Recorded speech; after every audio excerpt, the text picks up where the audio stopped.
La frontera es un negocio y un negocio que es paralelo al Estado, por lo tanto es un elemento de corrupción. Y esa corrupción se da tanto militar como civil y esa corrupción se da de este lado y de aquel lado. Tú te preguntarás, y aquí quiero que caigamos en la realidad, ¿cuántos puntos de control hay desde Haití para acá? Son 14. Y el promedio del costo para tú pasar de Haití para acá, promedio, son $150. Alguien te hablará de 15,000 pesos, otros te hablarán de menos, pero son $150. Tú calcularás cuántos haitianos pasan mensualmente, andará por unos 5,000. Tú lo multiplicas por 12 meses y eso te va a dar un número. Y ese número va a andar posiblemente por 400 millones de dólares.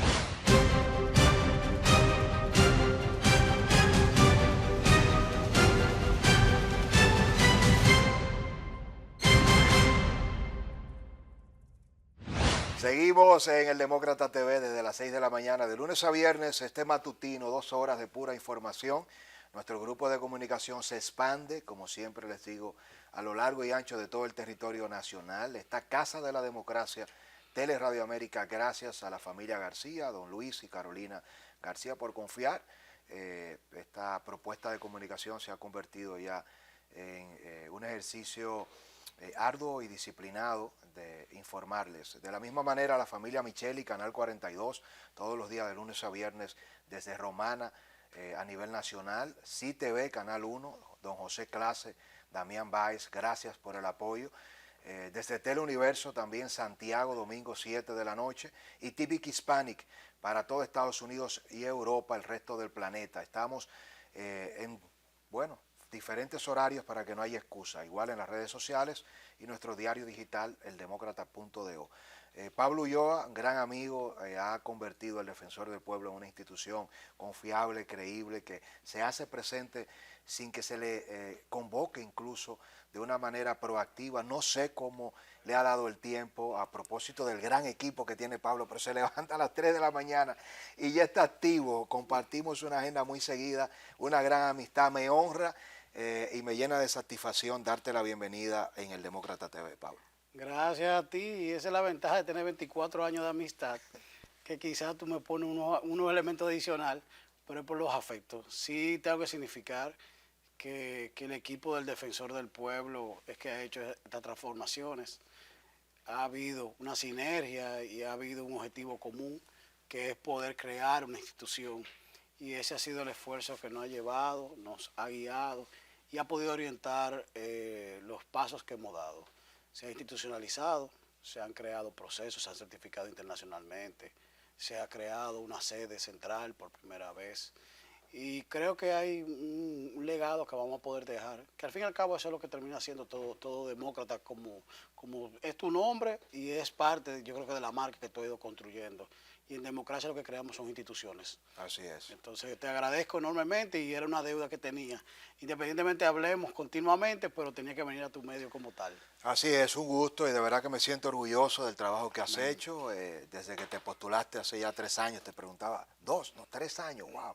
Me parece que fue ayer cuando te postulaste y fuiste electo defensor del pueblo y has hecho un trabajo encomiable Amén, sin gracias, gracias. pararte como te caracteriza, 24 años de amistad, de mucho trabajo técnico, sociales y de verdad que ver cómo nuestra generación y en tu caso has crecido y has convertido una institución que prácticamente se debatía entre si tenía razón de ser o no, entre sus luces y sombras. Hay 3 años de un recorrido ya que será imborrable. Luego de tu persona, y esto lo digo con mucho orgullo y satisfacción, quien llegue a la posición y te sustituya tendrá la vara muy alta desde el punto de vista de cómo has manejado y has gestionado con todas las parcelas políticas, con todos los temas, sin conflicto de ningún tipo y siendo reconocido por la sociedad civil, el empresariado. Es decir, nadie mejor que tú para poder tender este puente entre mucha gente que tiene que recibir llamados de atención, pero de manera también afable para que responda y se ponga a la altura de la sociedad de este siglo XXI. Mira, y es bueno que también la gente, porque te ven en la televisión, comprenda que tú vienes de haber trabajado la militancia política, pero siempre desde la parte técnica. Quizás justamente por eso te has dedicado a la comunicación de una manera tan objetiva. Y no lo digo de manera complaciente, sino que ciertamente cuando analizo cómo te has podido desarrollar en los medios de comunicación, te veo con un perfil característico. Pero hay un elemento de los valores que tú siempre lo has tenido, que es la solidaridad.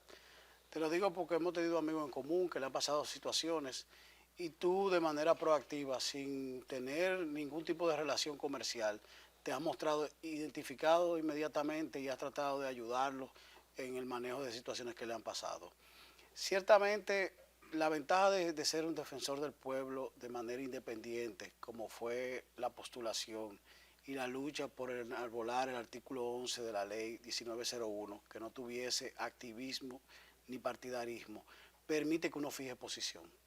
Hoy, por ejemplo, sale un artículo que fijamos posición relacionado con el sistema eléctrico, pero el mes pasado fijamos posición relacionado con el transporte y así hemos empezado a presentar a la sociedad dominicana posiciones en las diferentes situaciones desde la perspectiva de las garantías de los derechos, pero viéndolo como un hombre de Estado, tenemos que hablar de estado de bienestar.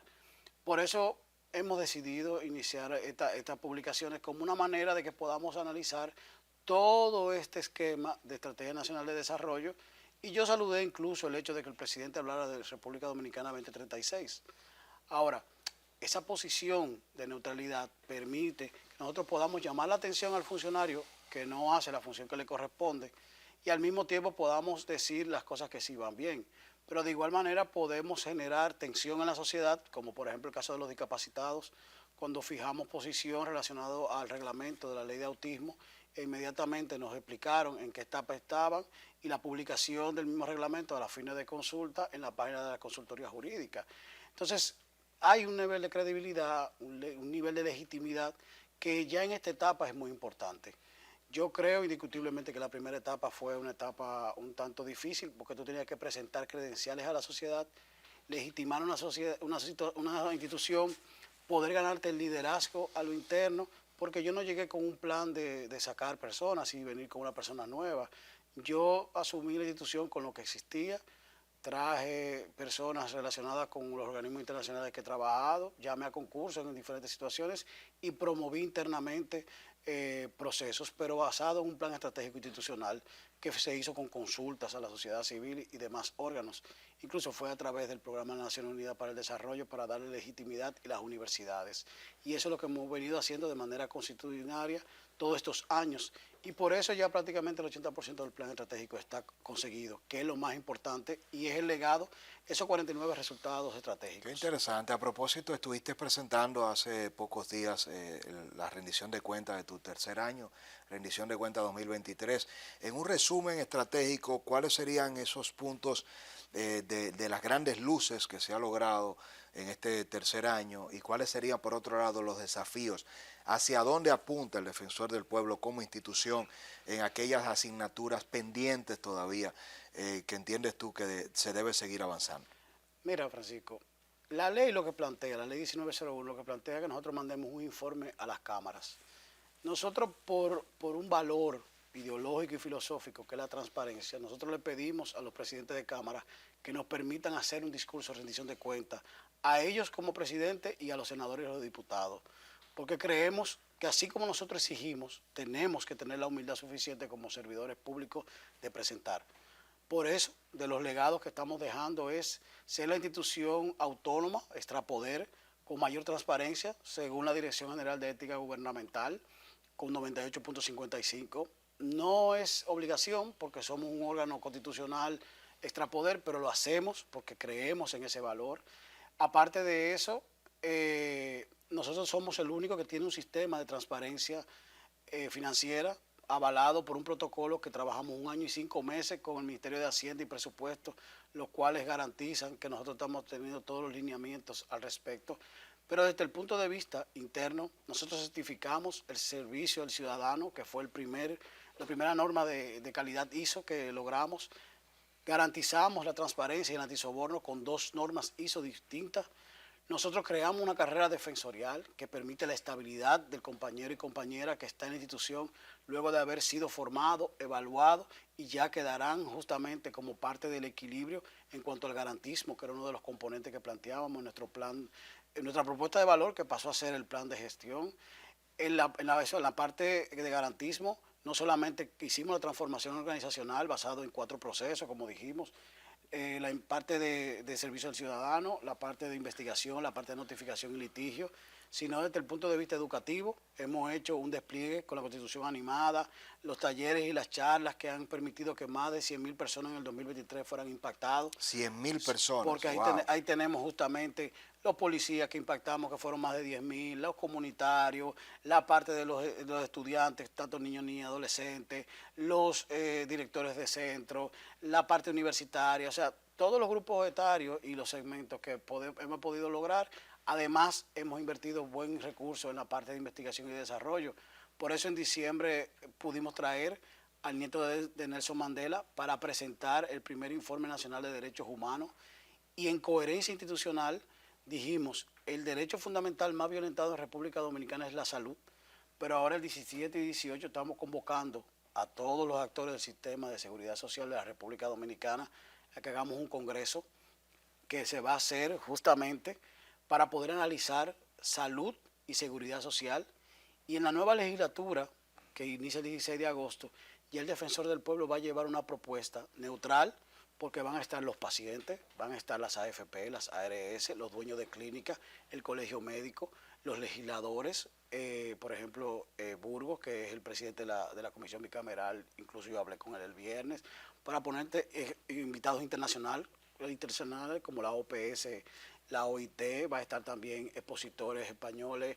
Viene un exministro colombiano, Gaviria, que fue ministro de Educación y Salud y fue el que empezó ahora mismo la discusión en Colombia, para poder hacer un evento de 2 días que permita una relatoría, y esa relatoría poderla llevar al Congreso de la República y que los senadores y los diputados puedan tener lo que es la visión de la sociedad dominicana, una fuente ya no de sociedad consulta. dominicana de lo que pudiera ser la seguridad social, porque es un elemento de convulsión social que tenemos que visualizar luego de las 360 cotizaciones que se vencen. Ya tienen que llegar las pensiones y no nos estamos dando cuenta. Por eso incluso en el discurso de rendición de cuentas yo hablaba de 5 grandes pactos. El pacto por la educación, que tenemos que volver a hacer, porque tenemos una década prácticamente perdida, que la cumplimos ahora con el 4%. El pacto eléctrico, que tiene que ser revisado y o aplicado, que eso iba a implicar convulsión por el tema de la facturación y el tema de las pérdidas. El pacto fiscal, pero también yo hablaba de un pacto por seguridad social y hablaba justamente de un pacto del mercado laboral. Y tú lo hablabas en tu comentario al principio. Yo no hablo de cesantía únicamente. Yo hablo de que podamos juntar productividad con educación, y hablo incluso de cómo podemos ciertamente aprovechar los nuevos mercados. Entonces, esa visión de Estado es la que de alguna manera ha sido parte de las dimensiones que le he podido impregnar al Defensor del Pueblo. ¿Vemos la democracia real? Sí, porque a nosotros no nos llegan los ciudadanos que han sido desahuciados. Por eso pudimos asistir a más de 9.000 dominicanos y dominicanas. Ese es un tipo de discusión en cuanto al garantismo. También hemos hecho las transformaciones institucionales, sí, por eso incluso tenemos una sede central y todos nuestros procesos están certificados. ¿Vemos una dimensión política? Claro que sí. Por eso el defensor no solamente hace mediaciones en el sistema educativo con la Asociación de Maestros y el ministro, sino que también puede incidir en temas de discusión nacional y se pone adelante en temas que se tendrán que discutir a futuro con posiciones neutras, pero al mismo tiempo identificando puntos concretos que como sociedad tenemos que visualizar, porque al fin y al cabo, dice el artículo 5, que en su perfil el defensor del pueblo tiene que ser un experto en la administración pública y la gestión gubernamental. Es el único elemento esencial que plantea en el perfil del defensor del pueblo, y he tratado de hacerlo, porque bajo esa lógica es que podemos lograr esa magistratura moral de la que tú hablabas al principio. Qué interesante, de verdad que tienes un dominio pleno, parece que te preparaste durante años para la posición, lo ibas haciendo, y es un gran desafío porque un capítulo abre otro, es como un eslabón, escuchándote con los grandes pactos, la revisión, la implementación, también planteando, Pablo, una República Dominicana que asuma ya el gran desafío de hablar de manera transparente de que no estamos en la época antiimperialista, anticapital, somos una sociedad, al igual que un continente occidental, capitalista. Y los grupos de presión, los grupos de interés, las empresas, no son malas. Es decir, y deben ganar dinero. Lo malo es que ganen tanto dinero o de una manera tan desproporcionada que la agenda de los intereses creados termine dejando de lado al gran protagonista, que es el ciudadano.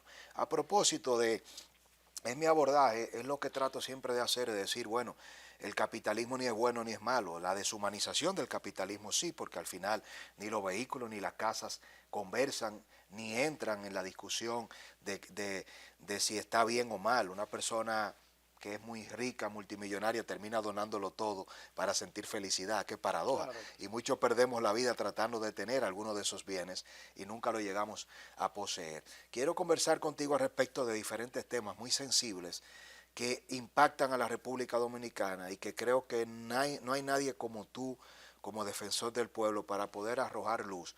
¿Qué debería hacerse y cuál sería tu propuesta de cara a los siguientes temas? Empecemos por el haitiano. Tenemos una gran amenaza en Haití. No voy a hablar contigo sobre el tema de la seguridad, de las bandas, de la criminalidad, sino de unos millones de haitianos que tenemos aquí, Pablo, que querramos o no, comparten el territorio y en el ámbito, por ejemplo, de la salud. Estoy viendo constantemente, y lo tratamos en el Demócrata, como por ejemplo en hospitales de Bávaro, Punta Cana, ya las dominicanas y dominicanos no están teniendo acceso, porque la demanda de ciudadanos haitianos, no solo ya con los partos, las cesáreas, sino con más de 1.100.000 diagnósticos al año y cerca de 40.000 millones de pesos en 3 años de consumo, 10.000, casi 11.000 millones por año estamos gastando los dominicanos para atender la demanda de salud de los haitianos. ¿Cómo enfrentar un problema que ya amenaza al pueblo dominicano? Y por el otro lado, el gran dilema de lo que establece el derecho universal de no negarle la salud a ninguna persona por su estatus migratorio. ¿Cómo enfrentar ese problema desde tu punto de vista? Son diferentes perspectivas. Yo quiero que lo veamos de la siguiente manera. Para que lo pongamos, vamos, desde el punto de vista del Estado. La frontera termina siendo un negocio. Y ese negocio se da por el trasiego de ilegales. No te lo digo solamente por República Dominicana. Yo he visto el tapón del Darién desde el lado de Panamá y veo cómo los colombianos tienen que pasar, y no solamente los colombianos, ahí pasa chilenos, dominicanos y demás, y yo me he metido en la selva panameña para ver esa realidad. ¿Has estado en el Darién? Como presidente de la Federación Iberoamericana de Ombudsman, para ver la ruta y entender un poco la dinámica de las migraciones, que es el debate en América Latina y gran parte del mundo por el conflicto ideológico que existe ahora mismo. Volviendo a República Dominicana, la frontera es un negocio, y un negocio que es paralelo al Estado, por lo tanto es un elemento de corrupción. Y esa corrupción se da tanto militar como civil, y esa corrupción se da de este lado y de aquel lado. Tú te preguntarás, y aquí quiero que caigamos en la realidad, ¿cuántos puntos de control hay desde Haití para acá? Son 14. Y el promedio del costo para tú pasar de Haití para acá, promedio, son $150. Alguien te hablará de 15.000 pesos, otros te hablarán de menos, pero son $150. Tú calcularás cuántos haitianos pasan mensualmente, andará por unos 5.000.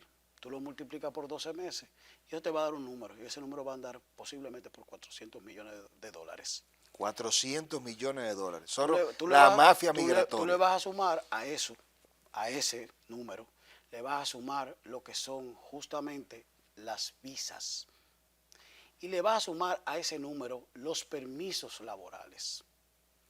Entonces, bajo ese número, tú vas a decir cuánto representa desde el punto de vista de la microcorrupción la parte migratoria.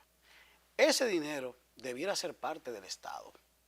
Porque nosotros como sociedad firmamos un estado de bienestar que se supone que a los dominicanos y las dominicanas les tiene que corresponder salud, educación, transporte, vivienda y empleo. Ahora, dentro de esas 5 políticas públicas que plantea la socialdemocracia, y nosotros en el artículo 7 dijimos que somos un Estado social y democrático de derecho, el empleo se supone que tiene que haber una función del Estado que está en el artículo 8. Y ese empleo justamente debiera ser garantizado por la interoperabilidad del sistema. ¿Y qué es eso? Cuando el Ministerio de Trabajo hace una inspección, debiera informarle al Ministerio de Interior y Policía, y debiera de ser informado también Impuestos Internos, ¿o no? Claro. Y debiera pasar lo mismo cuando Impuestos Internos hace, y debiera ser lo mismo cuando pasa por Interior y Policía, idem en todas esas agencias. Porque al fin y al cabo Migración pertenece a Interior y Policía, ¿o no? Así es. Entonces, cuando tú tienes 4 agencias que trabajan de manera independiente, tú no tienes control. Porque una, desde el punto de vista del empleo, la parte laboral, lo que le asigna el Código Laboral, el Código del 92, tiene que ver con las inspecciones. Entonces tú tienes inspectores que se trasladan a nivel nacional. Por lo tanto, tú tienes control del 80-20 que plantea el Código Laboral. Si tú no ejerces tu función como ministerio, tú estás dejando justamente que la mano de obra no sea con la característica que dice el código, o tú violentes lo que es la estructura laboral que plantea el código. Independientemente que hay sectores y subsectores que en todas partes del mundo la mano de obra siempre va a ser migrante en una mayor proporción. Pasa aquí como va a pasar en España, pasa aquí como va a pasar en Nuevo México, o va a pasar en México o en Estados Unidos. Ahora, el Estado tiene que ser de alguna manera u otra responsable, porque eso termina siendo recursos públicos que se pueden utilizar. Porque al fin y al cabo, cuando tú a un migrante lo regularizas, estás entendiendo la dinámica que está pasando en esos espacios, pero te sirve también para información de Estado, porque la seguridad es parte del control del migrante, porque seguridad ciudadana implica algo más que un policía con una macana. Entonces, cuando tú puedes tener un Estado que tiene esa interoperabilidad y al mismo tiempo le pasa información a los órganos de seguridad, tú vas a tener un control real del territorio. Por lo tanto, la corrupción, la microcorrupción y la grande corrupción, más la falta de interoperabilidad, es parte del desmadre que tenemos relacionado con el tema haitiano. Indiscutiblemente, hay un peso muy fuerte en el sistema de salud, pero también se representa en el sistema educativo en grandes poblaciones. Tú lo tienes en la parte fronteriza y se da en la crisis en agosto y en enero, que presionan justamente para poder tener acceso, y se da, como tú bien dices, en Bávaro, en Punta Cana, en Friusa, en el hoyo de Friusa, se da en el pequeño Haití y en otros asentamientos. Pero pasaba con los venezolanos en su momento dado, porque al fin y al cabo la migración irregular no nos conviene a nadie, porque esa característica de la población se da con la parte de la salud, porque tú tienes que saber la característica de ellos, de todo el migrante. Por eso te decía que yo había ido justamente a ver la realidad del tapón del Darién, porque quería entender un poco más de serio. Entonces, la parte justamente del Estado, de la responsabilidad del Estado, es que ha permitido que nosotros sigamos en esta lógica. Ahora, sí también hay algo que tenemos que visualizar a futuro. La situación de Haití sí es un tema justamente importante que nosotros lo veamos como sociedad, y tenemos que seguirnos uniendo, porque no podemos ser doblegados por una situación que va necesariamente a generar una crisis mayor en Haití, porque las bandas van a recibir mucho más presión, y la única manera de llevar a Haití a una estabilidad termina siendo por la fuerza. Entonces, los organismos de seguridad, en este caso el Poder Ejecutivo, que es el que no tiene que garantizar la seguridad ciudadana, tienen ahora una situación de mucho riesgo, y nosotros como sociedad nos tenemos que unir todo para poder enfrentar esa inestabilidad mayor que se puede dar en el caso haitiano. Totalmente. La pata de la educación que no se nos puede quedar, así como tenemos una gran presión en los hospitales, en días pasados nos hicimos eco, y es una realidad que se vive en todo el territorio nacional, de cómo en Ciudad Juan Bosch, en el colegio, en el liceo Francisco Alberto Camaño Deñó, los niños dominicanos se quedaron sin cupos, porque la demanda de niños haitianos es tan alta que ya ocupan prácticamente todos los pupitres, y ver a decenas de madres dominicanas llorando y reclamando y diciendo, pero yo no tengo dónde llevar a mi hijo, y algo que es un dilema, porque el criterio de los derechos humanos te establece que a un migrante tú no le puedes pedir ningún documento, porque en el caso de los haitianos específicamente no tienen ni pasaporte, ni cédula, ni registro civil para acta de nacimiento, pero a los dominicanos le estamos pidiendo todo. Entonces, un nivel de exigencia que el pueblo, y por eso conversarlo contigo de manera tan desnuda, Pablo, y frontal, decir, ¿qué hacemos? ¿Cómo tú le explicas al dominicano que con sus impuestos, que con sus recursos ahora está subsidiando a ese pueblo, pero cómo negarle la educación a los haitianos cuando ellos no tienen vuelta atrás y ya están aquí? Entonces, ¿cuál sería la propuesta y hacia dónde dirigir esta discusión? Lo que pasa es que hay un tema relacionado más profundo, y te explico por qué la profundidad. Mira, hay criterios para tú inscribir un niño en un centro educativo, eso siempre ha habido. Ahora, lo que también ha habido es irresponsabilidad de los directores para que el criterio de inscripción de los niños sea bajo la cercanía de la vivienda del niño al centro. ¿Por qué? Porque se supone que cuando tú creas un centro educativo es para darle calidad de educación a todos los que estén cercanos al centro educativo.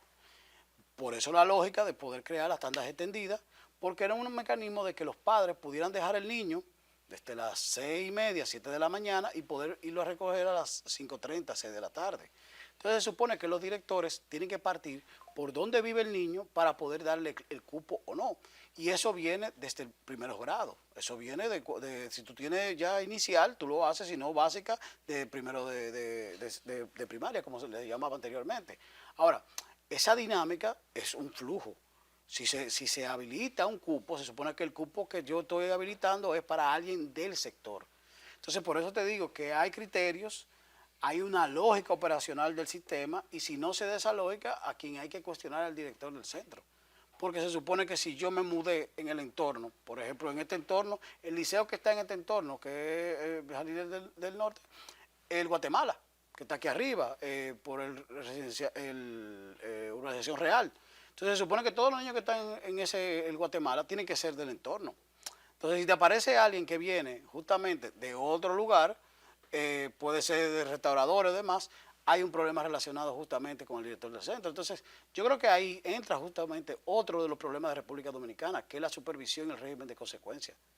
Ahí el ministerio tiene que tener el criterio, porque tú tienes un regional, tienes un distrital y a su vez están divididos en 6 o 7 distritos, de 01, 02 hasta el 06, y tienes lo que son los técnicos nacionales. Entonces yo creo que justamente uno de los problemas que tiene el sistema educativo es una reforma de la Ley General de Educación, porque el Consejo Nacional de Educación ya perdió su funcionalidad. La Ley de Educación es del 97. No existe ahora mismo un sistema de gobernabilidad en el sistema educativo que permita que la calidad se base en un criterio objetivo. Y lo que estamos es administrando recursos sobre la base de ¿qué? De infraestructura, entrega de utilería, en todos bienes materiales y nada relacionado con la calidad. Y la gestión, que es donde voy a concluir, termina siendo parte de intangibles, pero que es responsabilidad del director y los profesores. Interesante el abordaje y sé que es una demanda, una necesidad sentida. Vamos a pasar la página con este tema interesante, tu abordaje, y viéndolo de manera profunda, transversal, pero también el compromiso de Estado con los actores que regulan educación y salud, con esa ahora interacción de una demanda de 2, 3 millones de ciudadanos haitianos, más los 10, 11 millones de dominicanos en ese ecosistema. Hablemos de un problema grave que está afectando a nuestro pueblo y es el tránsito. Los accidentes de tránsito se han convertido en una problemática, en una pandemia que nos está costando casi 8 muertes diarias por cada, una estadística que la vemos por cada millón de dominicanos que transitan en nuestras vías, accidentes icónicos, lamentables tragedias como el hijo de Julio César de la Rosa, presidente de ADOCO, y todo el tema regulatorio de cómo tipificar y cómo condenar cuando alguien que no premedita, nadie quiere chocar, pero le quita la vida, y los agravantes y el abordaje de todo esto y la tragedia de la construcción en Evaristo Morales y las grandes obras que tienen hoyos, precipicios que no están cubiertos con la verja de seguridad, entre el dilema de si es el MIBET, Ministerio de la Vivienda, o si es la Alcaldía. La sociedad se siente atrapada porque lo que debería ser DGC, lo que debería ser Intran, lo que debería ser Obras Públicas, ninguna institución está dando soluciones para salvaguardar lo muy importante que es la vida, Pablo. Y nos hemos convertido en una ciudad donde tú sales saludable, vivo y viable, como se dice jurídicamente, y no sabes si vas a llegar a casa. Y tu padre, los hijos, el esposo, la esposa, estamos teniendo una tragedia y no se ve solución. ¿Cuál es la visión que tiene el defensor del pueblo al respecto? Mira, aquí, en sentido general, voy a terminar en el tránsito como tú quieres, pero en sentido general, uno de los problemas que tenemos como Estado es la falta de cumplimiento gubernamental. Y te explico. Nosotros tenemos una ley de tránsito que plantea lo que son las inspecciones vehiculares. Y se habilita una licencia para inspecciones vehiculares que se debe de habilitar incluso a través de alianzas público-privadas tenían justamente el borrador para, junto con el Intran, poder hacer una licitación y crear las condiciones para que los talleres pudieran hacer las inspecciones vehiculares. Bueno, eso se ha paralizado. Por lo tanto, tú tienes un primer elemento, es que los vehículos que están transitando, todos tienen la misma condición cuando no es así. Porque hay vehículos que no tienen goma, hay vehículos que no tienen carrocería, hay vehículos que no tienen freno, hay vehículos que tienen una serie de condiciones que no les permiten transitar. Son chatarras, son vehículos reparados sin ningún tipo de condiciones, son salvamentos en situaciones. Eso es uno, eso es falta de cumplimiento gubernamental. Dos, tú tienes una importación masiva de vehículos, que el año pasado fueron 300.000 unidades, y como tú no puedes hacer inspección vehicular, tú no sacas las unidades que nos sirven. Por lo tanto, tú tienes una densidad que va aumentando cada año más y que el Estado no se hace responsable, solamente importa y trae y cobra los impuestos. 3. Cuando tú ves que no existe una interoperabilidad entre Intran, DGCET y policía, que se vio lastimosamente en el caso del hijo de Julio César, cuando el vehículo que es accidentado se lleva a un lugar y la muchacha aparece 2 días después, tú te das cuenta que no hay una alerta temprana relacionada con actos de accidente, incluyendo el 911, que su medida de respuesta ha ido deficitariamente aumentando el tiempo de respuesta. Ya hay 4 instituciones públicas involucradas en una situación. 4, el tema de los motoristas es el peregrinar, el valladar de siempre. Vamos a normalizarlo, vamos a regularizarlo, las motocicletas se importan por piezas, luego se ensamblan aquí, pero esos talleres se pueden regularizar. Por lo tanto, si tú tienes 5 situaciones concretas, que incluso el mes pasado lo ponía en el artículo, vamos a la concreción, cumplimiento gubernamental. Asumamos la ley y dejemos de estar diciendo modificación sobre modificación. Lo que pasa es que volvemos al régimen de consecuencias. Si los incumbentes de las instituciones no las asumen como la tienen que asumir, es justamente porque nosotros como ciudadanos no exigimos lo que nos corresponde. El mismo debate. La normativa 1000 del ayuntamiento y del MIBET plantea justamente que tienen que poner muros jersey cuando las excavaciones son a un nivel. Si no tenía, justamente la ciudadanía, en este caso la familia de las personas que murieron, tienen que proceder legalmente. ¿Contra quién? Contra las instituciones públicas y contra los constructores privados, para que existan ya precedentes desde el punto de vista civil, para que nosotros como ciudadanos entendamos que tiene que haber justamente ese criterio. Porque en Estados Unidos, en cualquier país desarrollado, la gente no vive preocupado por demandas. Entonces, eso es parte que nosotros tenemos que hacer como ciudadanos. Lastimosamente hubo muertos, sí, lastimosamente. ¿Eso no va a devolver al muerto? No. Pero ese precedente del ciudadano hace que las instituciones, en este caso los incumbentes, sean responsables y las unidades de supervisión sean igualmente responsables. Y no es cancelar a una persona, es que nosotros mantengamos el criterio de que operación que se haga, operación que se supervise, porque al día de hoy debiera haber un inventario de todas las obras, y todas las obras debieron de haber puesto justamente los muros jersey o cualquier tipo de criterio, porque nosotros nos hemos focalizado en lo estético y no en lo funcional o en lo de seguridad, porque tú vas a cualquier ciudad desarrollada y no están pensando si se ven bonitas las vallas, sino tú ves edificaciones que tienen toda la vida, que tú has ido varias veces a Nueva York y tú ves que tienen los mismos andamios. Pero es justamente para eso, para preservar la vida de ¿qué? Del ciudadano y la ciudadana. Lo que pasa es que a nosotros se nos olvida justamente ese principio básico, que termina siendo que todos merecemos una mejor ciudad o todos merecemos un mejor país.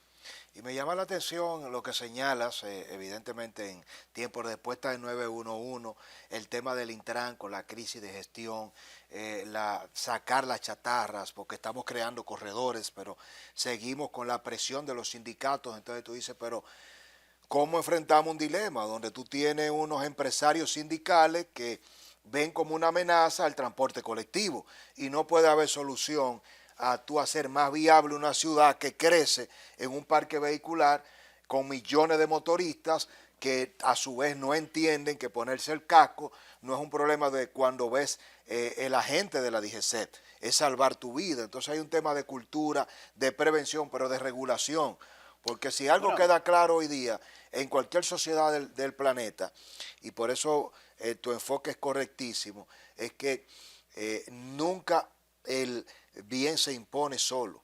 Es decir, lo que se impone solo es el mal, el bien hay que imponerlo para garantizar la seguridad del mismo ciudadano. Es que tú nada más tienes que ver en las grandes ciudades no te voy a hablar en los campos, en las grandes ciudades, la poca sincronización que existe entre los semáforos y los agentes de DGCET. Y es incapacidad de los agentes de DGCET. Bueno, yo creo que es falta de coordinación entre las unidades más altas con el criterio del tránsito. Entonces eso tiene que ver con ¿qué? Con la interoperabilidad entre el Intran, las alcaldías y DGCET. Porque uno de los problemas también que existe en República Dominicana es que las alcaldías quieren negar su responsabilidad con el tema del tránsito y la seguridad. Que hay un elemento desde el Poder Ejecutivo de no entender el criterio de la descentralización, muy probablemente. Y ahí entra un debate más profundo. ¿Para qué son las gobernaciones? Pero ese tipo de debate se tiene que dar en República Dominicana, porque las alcaldías no son nada más para recoger basura. Las alcaldías no son nada más para construir espacios de administración de ocio que pueden ser los parques. Las alcaldías tienen responsabilidad en muchas de las acciones que implica el ciudadano. Como gobierno local. Son gobiernos todo, locales, por eso todo. tienen un presupuesto participativo, pero por eso también son corresponsables y tienen policías municipales. Por eso también son corresponsables y tienen justamente el proceso de supervisión y de permisología en cuanto a las obras. Y por eso ellos cobran arbitros relacionados con las obras. Por lo tanto, hay una corresponsabilidad con otros órganos centrales que tienen que ver justamente con el qué, con la calidad de vida en los perímetros. Entonces tenemos que darle ya la dimensión a las discusiones de Estado, porque ya pasamos de una sociedad de aldea a una sociedad de qué, de ciudad, de metrópoli. República Dominicana puede crecer promedio un 5%, pero todavía el debate desde el punto de vista del Estado se ha quedado justamente en cuando, en los 70. No puede ser así. Ya hay una sociedad justamente interconectada, con una visión de futuro que termina siendo parte de la presión que en este proceso de transición 24-28 se tiene que dar. Totalmente. Hablemos de otra problemática y es el sistema carcelario. Un tema que tú has abordado desde el día cero de tu gestión. Te hemos visto en las cárceles, en las AYO, supervisando, representando el interés de manera genuina de regular y transformar el sistema penitenciario. ¿Qué es lo que imposibilita? ¿Por qué ha sido un tema tan difícil de gestionar cuando tenemos dominicanos que están delinquiendo hoy a un atraco, un delito menor, y llega a una de nuestras cárceles, Pablo, y esto es gravísimo desde el punto de vista colectivo y social, y se supone que debe ir a pagar una pena de reclusión menor, y la cárcel lo convierte en un sicario? Si tenemos, como yo le he denominado, universidades del crimen, donde los delincuentes tienen capacidad de operar puntos de droga, de ordenar asesinatos, de manejar centrales de clonación. Vimos en La Victoria cómo teníamos antenas Starlink. El caso de la Jota, un narcotraficante que llama y amenaza a una procuradora general de la República. Esto ya es como el colmo de los colmos, y le dice: no se mete en mi negocio, porque la Jota operaba el triángulo de la muerte, manejando toda la estructura del micro y macrotráfico desde dentro de la cárcel, y él operando desde España. Y lo peor es... El triángulo termina siendo el Cibao. Sí, de todo el Cibao central. Y lo peor en todo esto es cómo nosotros no nos damos cuenta el daño que hace esto, porque le estamos negando la oportunidad a millones de dominicanos que van a delinquir como en cualquier sociedad del planeta, pero no van a poder reinsertarse a la sociedad, porque van a llegar delinquiendo por una razón aislada y van a terminar saliendo como profesionales del crimen. Mira, Francisco, tú lo dijiste. Yo creo en las segundas oportunidades y yo creo en la reinserción social, y lo he vivido internacionalmente en las oportunidades que he tenido, y lo he visto localmente, incluso con experiencia que me ha tocado en este proceso y anteriormente. Ahora, este sistema o los sistemas que tenemos, porque el problema es que no le dimos continuidad de Estado a un modelo penitenciario que debió de haber ya concluido en un único sistema, y se ha quedado en paralelo dos sistemas cohabitando. Por lo tanto, no ha habido capacidad para poder concluir un sistema único y tener el control absoluto por el Estado de ese sistema penitenciario. Al no haber reinserción social, todos los hombres y mujeres de trabajo y de bien estamos sujetos a que pueda aparecer un delincuente que se perfeccionó en la cárcel y quiere hacer de nosotros su nueva víctima. Por eso es mi incidencia en las cárceles, porque la visión de análisis comparado que yo he visto en Guatemala, en Ecuador y Perú, que están cerca, es que el crimen organizado se ha apoderado de esas cárceles. Y yo he tenido que ver cárceles donde los mismos presos no solamente cierran el penal y matan y cortan y queman a los presos, sino que las autoridades no pueden ni siquiera entrar. Wow. Entonces, cuando tú ves la realidad de nuestras cárceles, tú te llamas a mucha preocupación.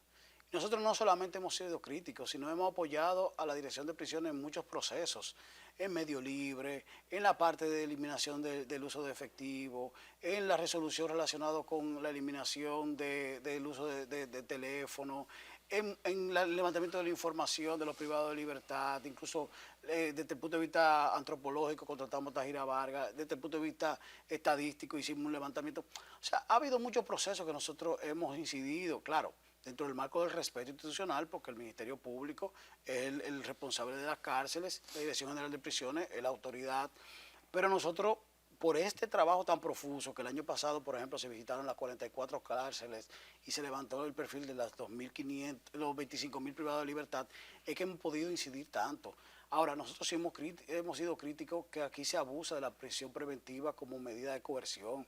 Nosotros no podemos tener casi 16.000 privados de libertad con este mecanismo, cuando son personas que muchos de ellos, no te diría todo, pero una gran parte, pudieran tener una medida alterna de las 7 que plantea el Código Penal, la presentación periódica, el grillete. Nosotros hemos planteado que el ITLA tiene toda la capacidad de hacer los grilletes en República Dominicana y eso menguaría el costo. En vez de 300, 400 dólares que se tiene que pagar mensual, pudiéramos tener un grillete de 100 dólares, 50 dólares que cualquiera lo pudiera Mucho pagar más viable. dentro del marco de las posibilidades y los que no, el Estado pudiera asumirlo. Y eso te hace que la persona se presente al juez. Y eso te hace también que las cárceles se descongestionen, porque al fin y al cabo la gente ve, no, que tú estás luchando contra los presos. No, es que el preso tiene un costo también. Tiene un costo porque cuando salga va a delinquir, porque no se reinsertó, no se dio cuenta que hizo un error, al contrario, aprendió nuevas formas de hacer el crimen.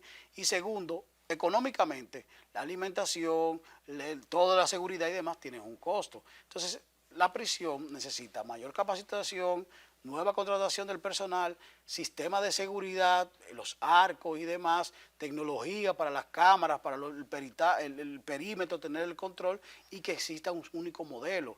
Roberto Santana fue declarado un nuevo proceso, un decreto hace unas 2 semanas, 3 semanas, junto al magistrado Subero Isa, apoyé una comisión para poder rehabilitar las parras a través del Ministerio de Vivienda, junto con una serie de decanos de universidades. Ya se le dio, como le dicen los norteamericanos, el go ahead, la no gestión, para que entonces el ministerio pueda llamar a licitación y poder rehabilitar los 4 módulos, más las áreas comunes, como lo que es electricidad, lo que es la parte de agua y demás. Entonces, esperemos que podamos tener esa ciudad penitenciaria, pero ya dividida en bloques para que sea más funcional. Y de congestionar, todo el sistema. Pero tú te dabas cuenta que había una resolución que decía que no podían llegar nuevos presos a La Victoria, y hace 2 semanas estaba viendo una jueza mandando gente a La Victoria. Entonces, esa realidad del sistema penitenciario a mí me preocupa mucho, porque al fin y al cabo son presos que no están entendiendo que cometieron un delito. Y al contrario, se están nucleando con el crimen organizado y nos va a afectar en algún momento. Y nos está afectando y nos ha afectado. Si no, pensemos en las torres que han sido de alguna manera vandalizadas con el tema de asalto. Si no, pensemos en la gente que llaman continuamente. Si no, pensemos en los WhatsApp que han sido clonados, en las redes sociales. Te estoy diciendo cosas que me han pasado a mí. Te estoy diciendo cosas que hemos visto en la prensa. Y que todo el mundo sabe que eso opera desde las cárceles. Además, el conflicto justamente con el tema del narcotráfico que se da continuamente por el control de las mismas y otros puntos de más. Entonces, realmente hablar de seguridad ciudadana sin tener control de las cárceles, sin tener tecnología en la policía, sin tener mecanismo de auditoría de lo que es las operaciones de la policía, no se puede quedar nada más en un tema de salario. Estoy de acuerdo contigo y bueno, ver también cómo el propio Ministerio Público ha desatado una guerra campal contra las estructuras criminales, como nunca antes. Estamos viendo operaciones para desmantelar estructuras del crimen organizado, de lavado de activos, de narcotráfico, en la zona norte, en Santiago, pero es un riesgo porque no se sabe qué es peor, Y esto es lo más grave. Si tener estructuras criminales operando con total libertad o desmantelarlas, porque cuando manden esos criminales a la cárcel siguen operando, pero ahí ahora sin límite, porque cuando estás preso y tienes una condena ya no te pueden condenar 2 veces por el mismo delito y se sienten ellos que tienen cancha abierta. A veces hay criminales incluso que cumplen su pena y planifican coger una semana de libertad y delinquen porque tienen más poder adquisitivo y dentro de la cárcel que fuera. Es gravísimo. No se nos puede acabar el programa sin hablar de 2 aspectos fundamentales. El primero de ellos es el Código Penal. ¿Cuál es tu posición? 20 años de discusión, las 3 causales, una ley especial. Se ha hablado mucho de sacar las causales del Código Penal, pero tenemos la necesidad urgente de actualizar el código que norma todo lo que debe ser sancionado o no con penas de privación de libertad. ¿Qué hacer con esto sin entrar en la discusión de lo que somos pro vida y de la necesidad de darle oportunidad de una especie de ventana para los casos que justifican el aborto? ¿Cuál es la posición y cuál es en realidad el planteamiento que debería hacer posible que tengamos un nuevo Código Penal aprobado cuanto antes, Pablo? Mira, el Código Penal se va a quedar para la próxima legislatura. Wow. El intento justamente de la aprobación en el Senado de la República, yo creo que fue desde el punto de vista del derecho legislativo un interés de que no sucumbiera y que los plazos luego de la próxima legislatura no sean mayores porque hay que reintroducir una nueva lectura y eso va a implicar unos plazos mayores. Y es como yo lo veo desde el punto de vista del análisis, como te digo, del derecho legislativo. Ahora, yo creo que los puntos no son tan chocantes. Yo no creo que los extremos sean tan distantes. Lo que yo creo que hay muchos extremismos. Y esos extremismos en algún momento hay que llegarlo a un punto de unión. Porque son más las vidas y los riesgos que corremos no teniendo un código penal que las vidas o los riesgos que podemos discutir relacionados con el tema de las 3 causales. Yo considero que tiene que darse un diálogo en el Congreso de la República de manera honesta. Por lo tanto, yo te digo, en la nueva legislatura tiene el Congreso que convocar a una nueva discusión real para poder abordar esta temática. Porque en esta legislatura no vamos a poder concluir.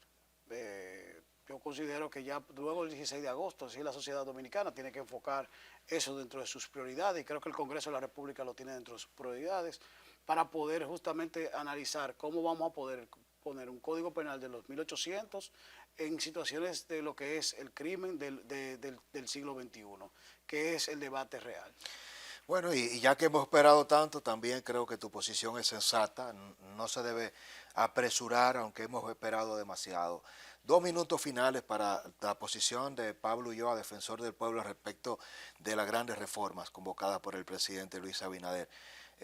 Conocemos y tenemos muchas expectativas. ¿Está de acuerdo con que se reforme la Constitución para resolver temas como el Consejo Nacional de la Magistratura, los candados a la reelección y todos los aspectos que se están debatiendo que son plausibles de reformas o no? Y quizás también incluir tu posición sobre lo que genera más preocupación, más que la reforma constitucional, la reforma fiscal. ¿Cómo hacer una reforma fiscal que no exponga a la población más vulnerable a perder más poder adquisitivo? Mira, lo primero es que un presidente de la República ganó con un 57%, tiene la legitimidad política para poder impulsar o presentar procesos de cambio en una sociedad. Y más cuando su Congreso tiene una mayoría que le permite, la supermayoría, para poder hacer cambios desde el punto de vista político y pactos. Estos pactos, en el caso de la Constitución, es un pacto eminentemente de nación de lo que es un sistema de convivencia. Ahora, yo creo en los consensos. Yo creo que los pactos se basan en confianza. Por eso yo entiendo que dentro del diálogo se puede lograr transformaciones. Y dentro de esa confianza y transformaciones están aspectos que se pudieran vincular más allá de los 2 puntos que era planteado de la reforma, porque sus mismos legisladores han hablado de 2 elementos y son los presidentes de Cámara. Uno, la unificación de las elecciones, y otro presidente ha hablado de la cantidad de diputados. Y ahí hay 4 puntos diferentes o 2 puntos adicionales a los 2 puntos que él planteó, más otro, para no alargarme, que sé que estamos cortos. En cuanto a la reforma fiscal, mira, hay tres elementos que nosotros podemos ver que no implica aumento de impuestos, porque indiscutiblemente el defensor ahí tiene que tener una visión más integral. La elusión, la evasión y las exenciones son tres aspectos que están ahí, que nosotros podemos enfrentar con un sistema tributario eficiente. Pero cuarto, el sistema energético de la República Dominicana no puede ser un barril sin fondo. Por lo tanto, esos cuatro aspectos, para poderlo hablar de reforma fiscal, tenemos que tratarlo. Y un quinto, la calidad del gasto. Por lo tanto, yo creo que partiendo de esos cinco podemos entonces ver otras aristas que en su momento también voy a fijar una posición concreta relacionada con lo que es el pacto fiscal, ni siquiera reforma. Yo hablo de pactos para todo lo que estamos hablando. Qué interesante, de verdad que se hace como una especie de conversación enciclopédica contigo. Sabes Gracias. de todo, lo abordas de manera con mucha propiedad, con profundidad, y esa es la calidad. Ojalá aspirar a que Pablo Ulloa no solamente transforme el defensor del pueblo, sino verte crecer en otras áreas y que podamos clonarte. Pablo, gracias por estar aquí. Gracias a ti, de verdad, Francisco. en una Gracias por la próxima, amistad. es más que merecido. Una próxima invitación a hablar de las demandas médicas, de las presuntas malas prácticas médicas, un tema que nos impacta bastante, el tema de los precios, de la regulación y supervisión, el tema eléctrico, cómo vamos a hacer más justo esto y muchos otros temas que son del interés de la nación y que pocas veces podemos conversar con propuestas, con puntos de vista disruptivos, pero sobre todo alcanzables, como lo hemos hecho en esta mañana. A todos ustedes, gracias por la compañía. Esta conversación va a las redes sociales, al ecosistema digital del Demócrata. Continúen con la programación de Teleradio América. Bendiciones.